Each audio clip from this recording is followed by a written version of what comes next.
there they go, our NBC6 cameras right there, getting in on all the action, dark and early, capturing the beginning of this Lifetime Miami Marathon. The race started around 6 this morning.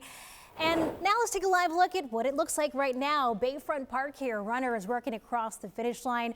Some have already crossed it, many have already crossed it, and volunteers are working to get ready to celebrate them with medals, goodies, and even a festival. And we are giving a shout out, a big special shout out to some of our NBC6 crew who actually hit the track dark and early this morning, racing toward the finish line.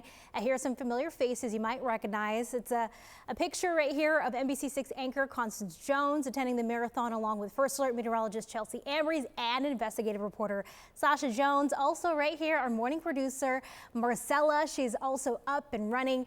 Now, of course, we're in studio, so we can't be there to cheer them on. We're going to cheer them on in studio, in the newsroom.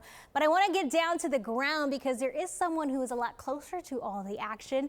NBC6's Trish Christakis is live for us with a closer look at everything that's going on. And Trish, I know they just announced the official winner, someone from Kenya. Yeah, so we had 20,000 crossing the finish line behind us. The organizer just texted me those finishers. As you can see, people are still coming in. But I want to introduce you to someone very special with me. Her name is Maria. And what is special about Maria is, Maria, turn around and show us your tag. She has been doing this for 24 years. She started day one when they first started. It says #MiamiFamous. And you're going to do it next year for the 25th. Yes, I'm coming for the big anniversary.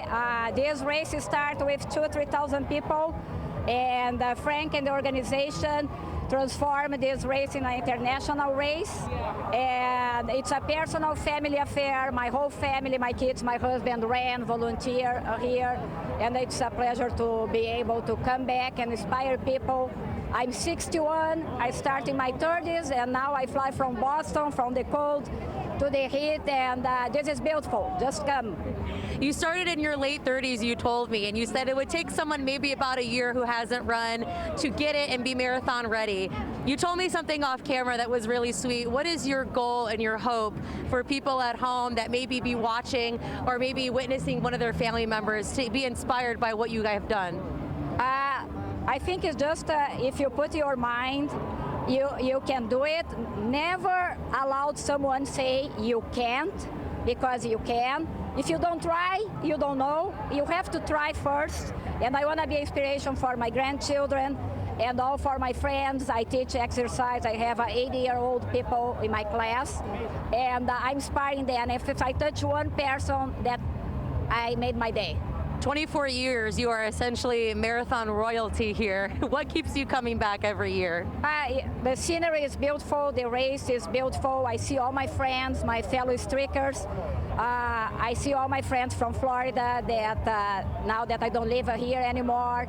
And it makes a difference. The people are so warm, the weather is warm, and it's a beautiful, beautiful race. Awesome. Thank you so much, Maria. Congratulations. Thank you.